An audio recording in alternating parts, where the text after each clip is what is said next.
Hello सांग माने आम धान बिलरे ना मु गोटे जाल अड़ेइथिली आउ सेठी ना ढेर सारा चुना माछ लागिथिले। मु ताकू घर को नहीं आसिली आउ माँ को देली। माँ कहिले एहाकू आमे पतुआ करबा।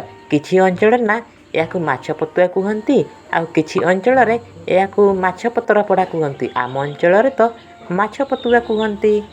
माँ ताकू पानी रे धोईकी भल भाव में परिष्कार करदेले। तापर से टिके लुण पकईदेले, हलदी पकईदेले, सरष तेल टिके पकईदेले आ मसला बटा टिके पकईकी ताकू भल भाव में मिक्स करदेले।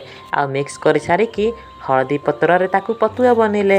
हलदी पतर रे पतुआ कले ना माछर बास्ना बहुत ही टेस्टी बास्ना हुए। आउ आजिर भिडियोटी भल लगिले भिडियो को गोटे लाइक करदेबे। आउ आम चैनल को जदि प्रथम थर करी देखुचंती ताहले निहाती सब्सक्राइब करिवे। देखंतु आम माछ पतुआ पूरा रेडी। वाह की बास्ना, सतरे बहुत ही टेस्टी बास्ना। आज एतिकी देखा गोटे भिडियो रे। बाय।